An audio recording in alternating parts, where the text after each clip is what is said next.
Is it worth to go that far? What's the point of going there anyway? You know it's not gonna work and you will regret your travel.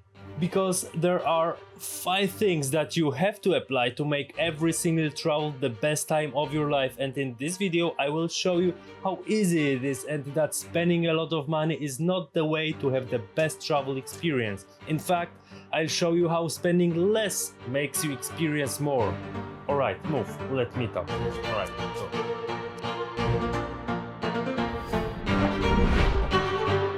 So the first key thing is to be applied right at the beginning, and that's in the planning process of your travel.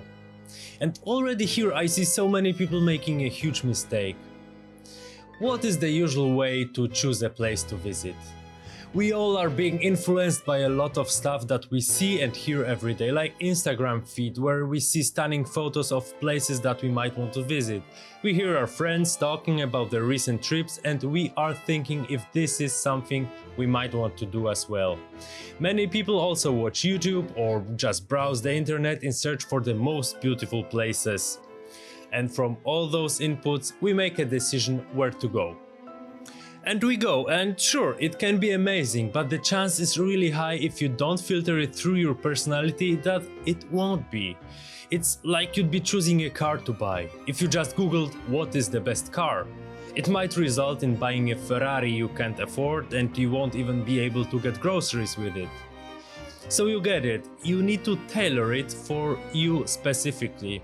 And the same applies to the travel destination and especially the activities you are planning to do. You need to think what you really like doing, not only when traveling, but also in general.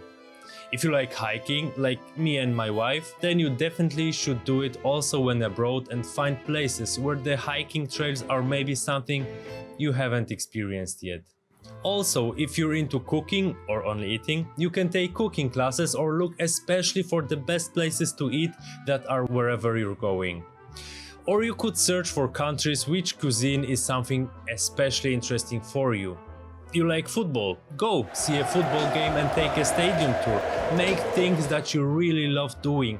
Not everyone is into visiting cities and going from one church to another. And that is what happens when you go to Europe without tailoring the trip. Sure, the capitals are awesome and definitely worth seeing, but believe me, if you're not into it, you'll be tired of seeing the same stuff over and over. Let me give you an example. We went to India a while ago and from 10 days we were there, we were visiting the northern part in the Himalayas, mostly hiking for a week long. But we also spent 3 amazing days in the famous triangle between New Delhi, Agra with Taj Mahal and Jaipur. So it's not only the beloved things, but different stuff as well. So make sure to mix up your activities and definitely incorporate stuff you love doing. And that will not only make your travel better tailored for your preference, but also prevent from spending a lot of money on things you don't like. And that leads us to the second factor, and this one might be quite controversial for you, as many people believe that the more money they spend, the better travel they could have. Let me try to prove you that this is not true. You neither need to be a rich person, a digital nomad, nor a hippie backpacker sleeping on the street to visit amazing places. There's no direct translation between money spent and travel quality. Let me throw an even more controversial statement. I believe that the less money you spend, the better the travel experience can be. How is that possible? First, let's break down what is the money usually spent on for a travel. Usually the biggest expense is the accommodation, then meals, and concluding the top 3 would usually be the flight tickets. Of course, depending on the travel you're having, there would be also car rental, entry tickets, or any other attractions. Having in mind the first factor, which was doing what you like, the expenses that would benefit your passion is place 4 or even 5. The biggest expenses are just basic stuff that you have to spend regardless of the travel. But is it worth to spend loads of money on that? I believe you should not save on the things that really would make you happy and not the other stuff that doesn't add to the travel experience. Sure, airplane tickets are something you have to get at a certain price point, but flying in first class or business, It's not something you're traveling for. You want to see new things, learn new cultures and visit a place different from the one you live in. But the biggest mistake I see people making is when it comes to accommodation and meals. According to Forbes, an average American was spending in 2023 $160 per night for a hotel. These are just statistics that might be over the top, but I personally never needed to spend more than $150 for 2 people. The thing is that hotels are usually overpriced in comparison to Airbnb or other apartments that are available for short-term rental.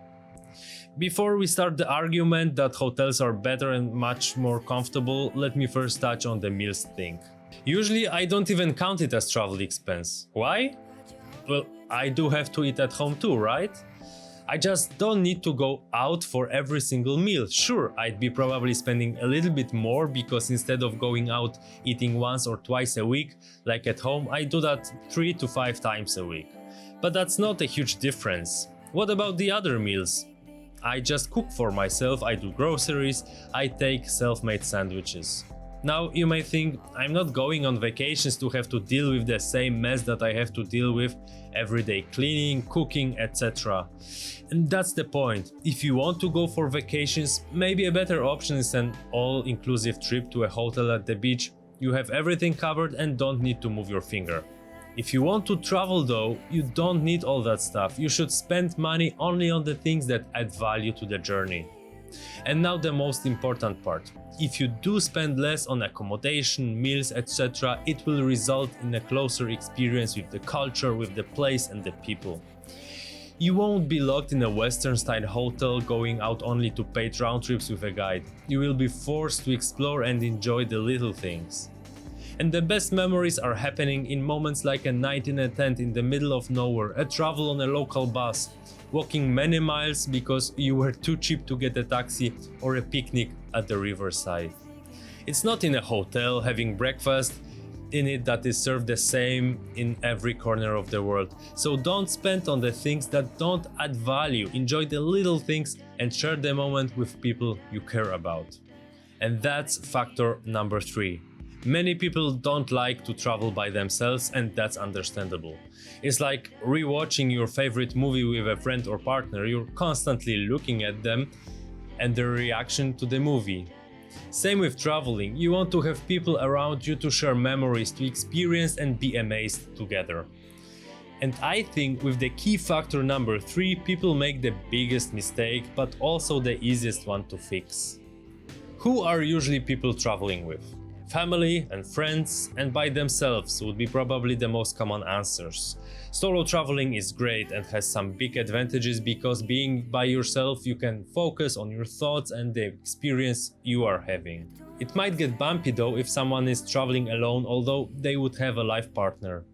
If we share our lives but don't share the travel, which is supposed to be the highlight of the year, the time for the best adventures, and you wouldn't be able to share it with your loved ones, I think that it is not the way to go, not for me at least. Of course, every relationship is different and I don't want to judge people who might be traveling without their partners for many reasons. It's the same when something exciting happens, like we get promoted for example. Usually the first thing you'd want to do is to share the news with someone. Similar is with traveling. Another group to travel with is friends, and that's where the trouble begins. I am always very careful when it comes to choosing my co-travelers. Having the wrong people with you will ruin your whole trip right away. But you need to realize, traveling with people is like living with someone under one roof. So even with good friends, it might be fun to meet once in a while, but the travel together is a whole different level. You will not only spend a lot of time together, but all decisions need to be aligned, and a common trip can even ruin a friendship. And again, if we reach out to the first factor, it gets even more obvious that the friends you're traveling with should have the same preferences. You should know each other very well and probably already have been on a shorter trip together. It's like moving in together with someone. You should really get to know each other before taking that step, otherwise you might get surprised and living together might cause a breakup. Having to make every decision with someone can limit what you want to see and experience. And being limited is the topic of the fourth factor. How much can you get out of a travel if you're stressed all the time that you want to make it to the next accommodation on time, or if you have to be at the museum at a certain time? As many constraints you put on your travel and yourself is how stressful it will be for you. And unless you have a very specific achievement to accomplish, like seeing all of the 100 most beautiful places in Italy within a week, this is not the way to go, in my opinion. What does it even mean to see the places? I see so many just getting to a place that's overcrowded, taking a selfie and rushing to the next point from the list to have it checked. Because you have 2 hours to see Rome city center before the tour bus leaves, or you have accommodation booked in another city for tonight. What is a better solution, in my opinion, is not to plan everything out before leaving. And also do as much as possible on your own instead of planned tours that drive you around the country with a huge bus. I mean, sure, it's definitely worth it to have a guide for a specific place you're visiting to learn more about the place from a local, but if you're having a whole day or even few days trip following a stranger, you may not do what you would like to and just blindly move from place to place. Now, my recommendation is to make a rough plan of what you want to see in the place you're traveling to. For the most important ones, check on the entry details if you need to book a ticket ahead, or maybe for a train you also need to book before. But for each day, what you'll be doing hour after hour, you can decide already when you're there. Maybe you like it more than expected in one place and you would like to spend more time there. Do that. Maybe you meet some people that will invite you to a place you haven't thought of. Go if you want. Me and my wife, we usually only book the first accommodation from home, and that's it. Even going to the most distant places, having internet all the time, you can decide on the go where you want to go next or sleep, or that you want to stay in the city because it's so beautiful. I'm not telling you to do the same. But maybe if you're oftentimes tired and stressed during traveling, you should consider less planning and more freedom of choice. The last factor is something I already touched on a bit. When we see the people checking things off the list: church, seen, check. Castle, seen, check. Painting, seen, check. And of course, I almost forgot, castle, seen, selfie, check. And again, there's nothing wrong with seeing as much as you want if this is something you enjoy. But I see too many people doing it because it was said on the internet, 10 things you have to see in Paris. No, you don't have to. What you should do is to enjoy the travel and enjoy the time. You're in a place you'll maybe never visit again, but seeing as much as possible will not make you remember those places forever. But it's rather those small things that you actually enjoy when celebrating the moment. So instead of rushing and taking pictures of everything, maybe it's better to take your time. Go for a walk at the sunset, just contemplate the place you're at and admire the culture and the people that are the true value of a foreign country. Leave your phone in your pocket for a while, look around and be with others in the moment. Now, I got a little bit philosophical, so I forgot to mention that you can subscribe to the channel if you like the video to not miss other that I will be posting. And I would also forget to tell you that hitting thumbs up lets me know if this is the type of content I should be making more of. So the other key factor for the travel of the lifetime is to prepare the right way. And packing, as one of the most important parts of preparation, can have a major impact on your travel experience. That's why it's so important to watch this video where I'm showing you step by step how to pack the right way to have more freedom during travel, to enjoy it having only one bag. Cheers, safe travels and do zobaczenia!